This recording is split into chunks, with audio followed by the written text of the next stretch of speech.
जी हाँ फ्रेंड्स, स्वागत है आपका अपने चैनल मूव ऑन स्टडी में। आज मैं आप लोग के सामने मानव नेत्र यानी ह्यूमन आई से संबंधित कुछ जानकारी लेके आऊँ जो काफ़ी इंपॉर्टेंट होने वाली है किसी प्रतियोगिता एग्ज़ाम के लिए, उसके साथ साथ मैट्रिक बोर्ड के एग्ज़ाम के लिए भी काफ़ी इंपॉर्टेंट होने वाली है। देखिए दोस्तों, सबसे पहले ह्यूमन आई के बारे में डिस्कस करना चाहते हैं। ह्यूमन आई, सबसे पहले आई जाने क्या होता है। आई फाइनली हमारे सेंस ऑर्गन होता है। आई के दो प्रकार, एक होता है सिंपल आई यानी कि सिंपल आई, एक यानी सामान्य आँख होता है, एक होता है कंपाउंड आई यानी कि जटिल आई। सिंपल आई यानी कि जिसे मनुष्य में जो होता है उसे हम लोग बोलते हैं सिंपल आई। और कंपाउंड आई जो होता है वो जानवरों में होता है, यानी कि जानवरों में याद रखिएगा कंपाउंड आई होता है। अगर क्वेश्चन आता है कि जानवर यानी चूहा बिल्ली जो भी होता है सभी में कंपाउंड आई होता है। कंपाउंड आई मीन्स हो गया जो जानवरों में पाई जाती है। और कंपाउंड आई केवल दो कलर को प्रदान करता है, यानी कि ब्लैक एंड वाइट, यानी कि ब्लैक और वाइट कलर को प्रदान करता है। अगर क्वेश्चन आता है कि जानवर लोग किस कलर को देखते हैं तो याद रखिएगा आप लोग black and white, black and white. बाकी हम लोग किस कलर को देखते हैं, हम लोग सभी रंगीन कलर को देखते हैं। अब इसके पीछे भी मैं रीज़न इस वीडियो में पूरा बताऊंगा कि जानवर लोग आखिरकार ब्लैक एंड वाइट ही क्यों देखता है और हम लोग पूरा रंगीन कलर को क्यों देखते हैं। ठीक है दोस्तों, तो चलिए स्टार्ट करते हैं अपने वीडियो की। सबसे पहले ये जो वीडियो में आप आंख दिख रही है हमारे फ्रंट का है ये, तो इसके बारे में सबसे पहले शुरू से ऑपरेशन करता हूँ। देखिए सबसे पहले देखते हैं, मैं आगे स्टार्ट करता हूँ। ये जब देखिए ये जो मैंने आंख का जो फिगर लाया हूँ ना, इसमें हमेशा याद रखिएगा ये हमारा यानी कि ये जो है ना वर्टिकली के रूप में दिखाया जा रहा है। सबसे पहले यहाँ पे देखिए ध्यान से, इसमें आई के कुल 3 लेयर होता है, यानी आँख के कुल 3 लेयर होते हैं। उसके सबसे बाहरी लेयर को श्वेत पटल कहते हैं, श्वेत पटल बोलते हैं। देखिए ये जो आपको दिख रहा है सबसे बाहर, इसको बोलते हैं श्वेत पटल। ठीक है दोस्तों, और उसके जो बीच वाले होते हैं इससे बोलते हैं कोराइड। क्या बोलते हैं दोस्तों, कोराइड। इसका कलर लाल होता है। और इसके जो आंतरिक जो पार्ट्स होता है इससे बोलते हैं रेटिना, यानी कि आँख के सबसे आंतरिक पार्ट्स को हम लोग बोलते हैं रेटिना, यानी ये रेटिना होता है। और किसी वस्तु का प्रतिबिंब जो बनता है वो रेटिना पे ही बनता है, यानी आँख के रेटिना पार्ट्स पे बनता है। ठीक है, अब देखिए मैं इसके बारे में और भी कुछ जानकारी देने जा रहा हूँ। यानी क्वेश्चन ये आता है कि कोराइड किससे कहते हैं, यानी आँख के सबसे बाहरी पार्ट्स को बोलते हैं कोराइड, सॉरी बीच वाली पार्ट्स को, सबसे बाहरी पार्ट्स को बोलते हैं श्वेत पटल, और इसके बीच वाले पार्ट्स को बोलते हैं कोराइड जो कि लाल रंग कलर का होता है। और सबसे आंतरिक पार्ट्स को बोलते हैं रेटिना, रेटिना को हिंदी में दृष्टि पटल भी कहते हैं। ठीक है दोस्तों, अब देखिए इसमें हमेशा याद रखिएगा किसी वस्तु का, देखिए यहाँ पे जो आँख जो स्टार्ट हो रहा है, थोड़ा सा मैं फिगर सामने से लेना चाहता हूँ। देखिएगा सबसे पहले ये जो आपको दिख रहा है ये, यानी ये आँख, ये कॉर्निया होती है। ये जो ये दिख रहा है आपको ना इस टाइप से, ये यानी आँख के जो फ्रंट पेज होता है इसको बोलते हैं आँखों की कॉर्निया। कॉर्निया का प्रयोग हम लोग आँखों की खिड़की के रूप में करते हैं, यानी कि आँखों का खिड़की कॉर्निया को कहते हैं। और नेत्रदान में कॉर्निया को दिया जाता है। अब देखिए फिगर के माध्यम से मैं बताऊंगा। ये देखिए जो आँख का जो ये नहीं, ये होता है पुपिल। पुपिल का रंग हमेशा होता है ब्लैक। ये क्या करता है, प्रकाश की इंटेंसिटी को ये कंट्रोल करता है। यानी कि क्वेश्चन अगर आता है कि प्रकाश की मात्रा को नियंत्रण कौन करता है तो ये करता है पुपिल। ठीक है, यही आपका सिकुड़ता है, यानी अगर हम धूप में जाते हैं तो ये सिकुड़ जाता है, जिसके कारण हमें कुछ दिखाई नहीं पड़ता। लेकिन धीरे धीरे जैसे हम लोग अंधेरा में आते हैं तो ये फैलने लगता है। क्लियर। अब देखिए ये जो पुपिल होता है ना उसको कंट्रोल करके रखता है, यानी उसको कंट्रोल करके रखता है ये आइरिस। आइरिस की वजह से किसी आंखों का रंग का चेंज होता है, यानी आंखों का जो रंग जो प्रदान करते हैं वो आइरिस की वजह से होता है। आइरिस को हम लोग परितारिका भी कहते हैं। अब देखिए इसमें ध्यान दीजिए दोस्तों, आइरिस के ऊपर यहाँ पे देखिए मैं, आइरिस के ऊपर यानी एक होता है सिलियरी पेशियाँ, यानी कि आइरिस के ऊपर सिलियरी पेशियाँ होती है जो आपको, यानी कि इसके जो लेंस होता है, यानी ये देखिए आप लोग इसमें, यानी कि जो लेंस जो होता है वह उत्तल लेंस लगा होता है, यानी कि कॉन्वेक्स लेंस लगा होता है। अब कॉन्वेक्स लेंस के ऊपर और नीचे देखिए ये जो नज़र आ रहा है इसे बोलते हैं सिलियरी पेशियाँ। सिलियरी पेशियाँ यानी सिलियरी मसल्स कहते हैं। ये क्या करता है, फोकस दूरी जो होती है, यानी किसी वस्तु की प्रतिबिंब को फोकस दूरी को ये घटता और बढ़ाता है, जिसके कारण हमें कोई वस्तु साफ साफ दिखाई दे। यानी सिलियरी पेशियाँ की वजह से हम लोग किसी वस्तु की फोकस दूरी को कंट्रोल करवाते हैं। तो ये सिलियरी पेशियाँ किसी वस्तु की फोकस दूरी को कंट्रोल करवाता है। इसी का हम लोग बोलते हैं समंजन क्षमता। जरा दृष्टि जब दोष होता है ना तो ये सिलियरी पेशियाँ सिकुड़ जाता है, अर्थात जब ओल्ड एज होता है, यानी कि जैसे जैसे उम्र बढ़ता जाता है ना तो सिलियरी पेशियाँ सिकुड़ जाता है, जिसके कारण लचीलापन होने की वजह से आंखों से हमें दूर की वस्तु या कभी नज़दीक की वस्तु नहीं दिखाई पड़ती है। ठीक है दोस्तों, अब देखिए इसमें 2 पॉइंट्स और लेना चाहते हैं, काफ़ी इंपॉर्टेंट होने वाली है। तो ये जो आँख जो होता है, आँख देखिए ये आपका देखिए यहाँ पे ध्यान दीजिएगा, यानी आँख की जो लेंस होता है, यानी लेंस से लेकर रेटिना के बीच की जो दूरी होता है, इसको बोलते हैं वाइट्रस बॉडी, यानी बोलते हैं वाइट्रस बॉडी। यानी कि लेंस से लेकर रेटिना के बीच की दूरी को हम लोग बोलते हैं वाइट्रस बॉडी। इसे हिंदी में बोलते हैं कचाव द्रव्य, कचाव द्रव्य बोलते हैं। ठीक है दोस्तों। अब इसके साथ साथ हमेशा याद रखिए, इसके जो न्यूनतम दूरी होती है, इसके जो न्यूनतम दूरी होती है वो 25 सेंटीमीटर होते हैं। अगर बोलेंगे ना कि न्यूनतम नियरेस्ट पॉइंट्स कितना होता है, तो 25 सेंटीमीटर होती है। और फर्स्ट पॉइंट्स होती है इन्फिनाइट। ठीक है। अब देखिए इसके साथ साथ एक और पॉइंट्स है, लेंस से लेके जो कॉर्निया तक की दूरी होती है, लेंस से लेके जो कॉर्निया तक की दूरी होती है उसे बोलते हैं एक्वस ह्यूमर बोलते हैं। एंटेरियल ह्यूमर या फिर एक्वस ह्यूमर भी हम लोग बोल सकते हैं। क्लियर, AKUS एक्वस ह्यूमर बोलते हैं। ठीक है। अब देखिए आंखों के जो यहाँ जो ये पार्ट्स होती है, ये इससे यहाँ से ग्लैंड्स निकलते हैं, यानी कि लैक्रिमल ग्रंथ। लैक्रिमल ग्रंथ के कारण ही हमें आंसू निकलती है, यानी कि लैक्रिमल ग्रंथि की वजह से आंसू दिखाई देती है। ठीक है दोस्तों। अब ये जो आंसू होता है उसमें सोडियम क्लोराइड होता है, जिसके कारण इसका कलर, अरे ये थोड़ा सा नमकीन नज़र आते हैं, इसका स्वाद होता है। तो ये मैंने ऑपरेशन करने का पूरा प्रयास करा। इसके साथ साथ याद रखिएगा, इसका यानी जो डायमीटर पूछता है, अगर आँखों का डायमीटर अगर आता है ना, तो होता है 2.5 सेंटीमीटर। अगर इसका अपवर्तनांक पूछता है ना, रिफ्रैक्टिव इंडेक्स अगर पूछता है, तो 1.47 होता है। क्लियर है। और किसी वस्तु का जो प्रतिबिंब बनता है ना, वो हमारे आंखों के रेटिना में 1/16 सेकंड तक बनी होती है, सेकंड तक बनती रहती है। और प्रतिबिंब आपका रेटिना पे बनती है। ये जो रेटिना पे जो प्रतिबिंब बनते हैं वो मैं लिख देता हूँ। किसी वस्तु का प्रतिबिंब हमारे आंखों के रेटिना पे जो बनती है वह वास्तविक बनता है। कैसा बनता है दोस्तों? वास्तविक बनता है। इसके साथ साथ उल्टा बनता है एवं वस्तु से कुछ छोटा बनता है। लेकिन अब यहाँ पे क्वेश्चन ये आता है कि जब वास्तविक का अर्थ ये हुआ, अगर आपके चित्र में, अगर आपकी आंखों में सौरव गांगुली का चित्र बन रहा तो आपको सौरव गांगुली ही दिखाई दे, ना कि सचिन तेंदुलकर। ये हो गया वास्तविक। उल्टा की बात किया जाए तो उल्टा ये बनता है, पर इसका जो कन्वर्ट होता नहीं, यानी कि ये उल्टा बनता है, लेकिन ये रेटिना से एक हमारे मस्तिष्क तक एक नर्व जुड़ा होता है, जिसको हम बोलते हैं ऑप्टिक नर्व। ऑप्टिक नर्व ही ना इस चीज़ को हम लोग को सीधा प्रदान करता है, यानी सीधा देखने के लिए सहायता करता है। और इस चीज़ को आप लोग, इसमें भी आप लोग ये नोट करके रखिएगा, आँख हमारे बॉडी का, यानी हमारे जो माइंड होता है ना, माइंड का 80% हिस्सा आँखों पर डिपेंड करता है, यानी आँखों से ही हम लोग को माइंड भी वर्क करता है। ठीक है। और किसी वस्तु का प्रतिबिंब हमारे आँखों पर 1/16 सेकंड तक बनी होती है। क्लियर है दोस्तों? चलिए, और किसी वस्तु का जो प्रतिबिंब बनता है वह रेटिना पे बनता है। इस चीज़ को आप लोग ध्यान से सुनिएगा। ठीक है। और ऑप्टिक नर्व जो है ना, ऑप्टिक नर्व का सेंस हमारे मस्तिष्क से जुड़ा होता है, जो इसको सीधा करने में प्रदान करता है। चलिए अब आगे की ओर बढ़ते हैं। देखिए मैंने जो बताया इसमें पूरा दिया हुआ है। देखिए ऑप्टिक नर्व हो गया, ये ऑप्टिक डिस्क हो गया, ये कोराइड हो गया, ये रेटिना हो गया, ये सिलियरी बॉडी हो गया। सिलियरी मसल्स यानी ये होता है जो फोकस दूरी को कंट्रोल करता है। ये कॉर्निया हो गया, कॉर्निया को हम लोग इसको ओपन विंडो भी कह सकते हैं। आइरिस हो गया, आइरिस जो होता है वो किसी भी कलर को प्रदान करता है। इसके अंदर लेंस होता है, कन्वेक्स लेंस होता है। ये एक्वस होता है जो आंसू को क्लोज करता है। ये वाइट्रस बॉडी में मैंने बता दिया। चलिए अब इसके साथ साथ मैं ये बताना चाहता हूँ दोस्तों, ये जो रेटिना होता है, रेटिना से लेकर आपका 2 तंतु जुड़ा होता है। एक को बोलते हैं रॉड सेल, एक को बोलते हैं रॉड सेल, एक को बोलते हैं कॉन सेल। तो रॉड सेल के जो फिगर होता है यानी वो रॉड की जैसा होता है, और कॉन सेल की जो फिगर होता है कॉन की जैसी होती है। रॉड सेल की वजह से लाइट की इंटेंसिटी को मापते हैं, यानी कि जो लाइट की इंटेंसिटी जो होता है ना, लाइट की इंटेंसिटी वो रॉड सेल प्रदान करता है। क्लियर है। और जो कोन सेल होता है ये कलर को प्रदान करता है। इसके ट्रिक आप लोग याद सकते हैं, सी से कलर, सी से कोन और रॉड सेल। यानी कि जानवरों में कोन सेल नहीं होता है। जानवरों में कोन सेल नहीं होने की वजह से उसे केवल ब्लैक एंड वाइट नजर आता है। क्लियर हो गया होगा। और इससे के साथ साथ आप लोग ये भी याद रखिएगा, जब कोई बच्चा जन्म लेता है तो उसे लगभग 1.5-2 महीना तक उसे ब्लैक एंड वाइट ही नज़र आता है, यानी उसे कलरफुल नहीं नज़र आता है, क्योंकि उसके जो आंखों का जो रेटिना का जो पार्ट्स होता है, अर्थात उसका जो कॉन सेल होता है ना, वो डेवलप नहीं कर पाता है। तो कॉन सेल के डेवलपमेंट नहीं करने की वजह से उन्हें केवल ब्लैक एंड वाइट नज़र आता है। और इसके साथ साथ आप लोग ये भी याद रखिएगा दोस्तों कि जो जानवर होते हैं, जानवर लोग में कॉन सेल नहीं होते हैं। कॉन सेल नहीं होने की वजह से उसे ब्लैक एंड वाइट नज़र आती है।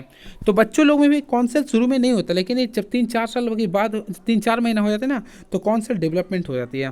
क्लियर है दोस्तों? चलिए अब मैं याद रखिएगा, कॉन सेल यानी कि रॉड सेल, यानी कि जानवरों में रॉड सेल की मात्रा ज़्यादा होती है। इसलिए कभी कभी हम लोग उस उल्लू देखते होंगे, रात को भी हम लोग देख लेता है उल्लू। अगर आप लोग ध्यान देते होंगे, यानी देखिए रॉड सेल होता है, रॉड सेल यानी कि जानवरों में, यानी एनिमल में आप लोग ध्यान दीजिएगा, उल्लू जो होती है, उल्लू रात को भी देख लेती है। उसके पीछे रीज़न ये होता है ना, उसमें रॉड सेल की मात्रा ज़्यादा होती है, इसलिए वो देख लेता है। और कौन सेल नहीं होने की वजह से कलर नहीं प्रदान करता है। इसके साथ साथ आप लोग ये भी ध्यान दीजिएगा, रॉड सेल की कमी होने से नाइट ब्लाइंडनेस होता है। यानी रेटिनॉल जो होते हैं ना, यानी कि विटामिन ए की कमी से जो रतौंधी बीमारी होती है, वह रॉड सेल की कमी से होती है। और वर्णांधता जो बीमारी होती है, वह कोन सेल की कमी से होती है। चलिए अब देखिए कि यूपीएससी का क्वेश्चन है जो कि प्री में पूछा गया। नेत्रदान में दाता की आंख के निम्नलिखित भागों में से कौन सा उपयोग किया जाता है? तो मैं इससे पहले मैंने बता दिया था, कॉर्निया एक ऐसा पार्ट्स होता है जिसे नेत्रदान में प्रयोग करते हैं, और नेत्रदान करना भी चाहिए। ठीक है, इससे एक जिसे दिखता नहीं है संसार, उसे रंग बिरंगा दिखता है। ठीक है दोस्तों, चलिए अब आते हैं इसे डिजीज़। सबसे पहले निकट दृष्टि दोष। मैं सबसे बताना चाहता हूँ आखिरकार इसका निकट दृष्टि दोष ही नाम क्यों पड़ा। तो देखिए, मैं फिगर्स नहीं बताऊंगा।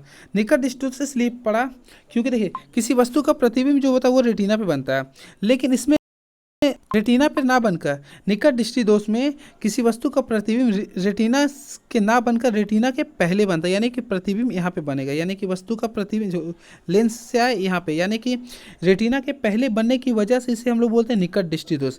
अर्थात इसका न्यूनतम दूरी है 25 सेंटीमीटर, यानी 25 सेंटीमीटर की दूरी से भी कम पे बन जाती है, इसलिए इसे हम लोग बोलते हैं निकट दृष्टि दोष।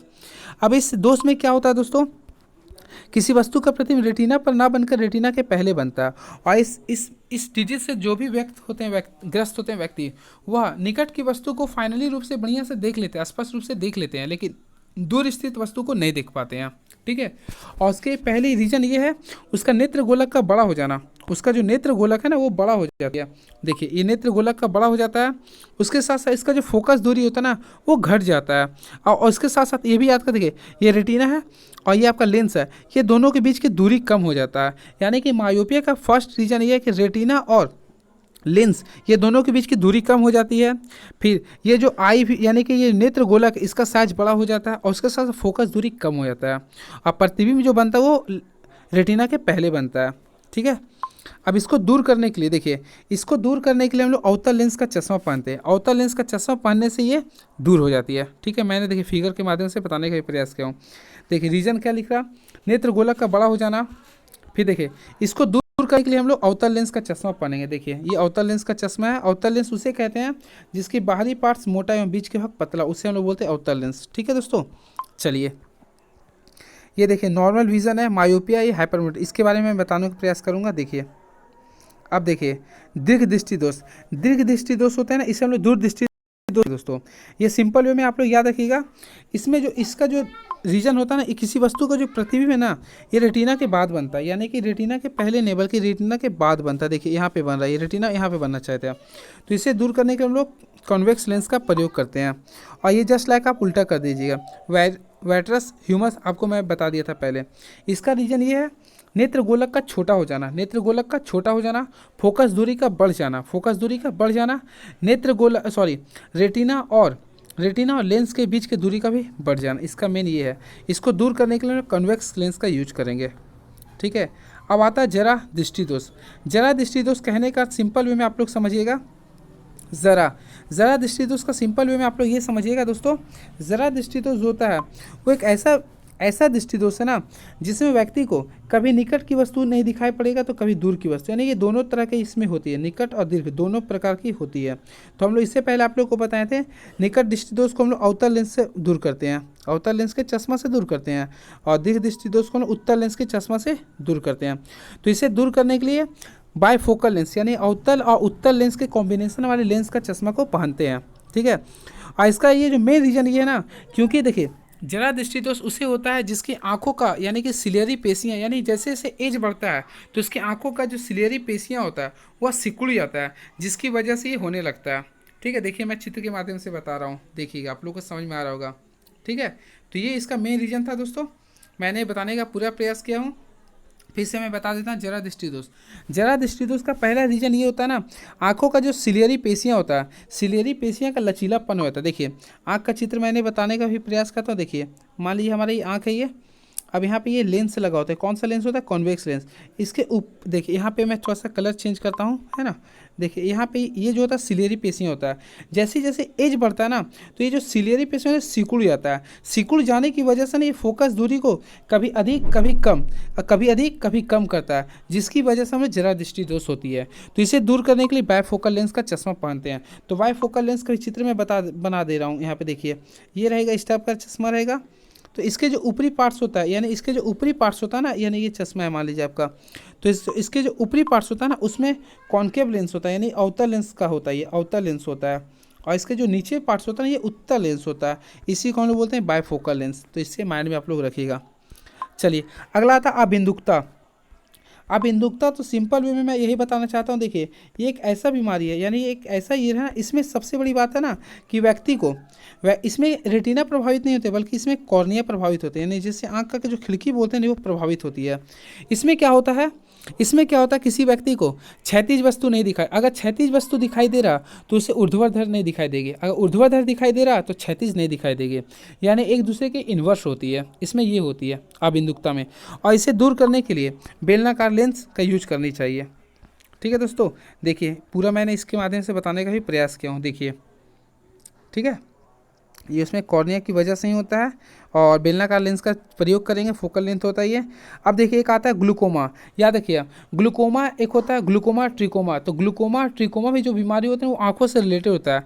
तो इसके पहले रीजन ये होता है ना, हमारे बॉडी का जो होता है, यानी कि आप लोग पढ़े होंगे 120 बटा ये इतना नॉर्मल टेम्परेचर ये होता है। ठीक है, नॉर्मल सामान्यता भी होता है। तो इसमें क्या होता है ना, अगर ये बढ़ता घटता हमेशा का बढ़ते घटते रहता है ना, तो इससे हमारे बॉडी में प्रॉब्लम होता है, जिसकी वजह से ग्लूकोमा होते हैं। यानी कि ये आपका इस पर डिपेंड करता है। ठीक है, रेस्पिरेटरी ग्लूकोमा आंखों रोगों का एक समूह है जो आंख के पीछे की तंत्रिका को, जिसे ऑप्टिक तंत्रिका कहा जाता है, नुकसान पहुंचाकर दृष्टि क्षीणता और अंधेपन का कारण बन सकता है। तो इसमें आप लोगों को समझ में आ गया होगा। ठीक है, और मोतियाबिंद क्या होता है, मोतियाबिंद आंख के लेंस से बनने वाला घना और धुंधला भाग है। यह तब शुरू होता है जब आंख में प्रोटीन का निर्माण होता है। यह लेंस को रेटिना के स्पष्ट चित्र भेजने में से रोकता है। चलिए देखिएगा आप लोग, देखिए नॉर्मल आई है, ग्लूकोमा हो रहा है, तो देखिए आप लोग पीछे को नुकसान कर रही है।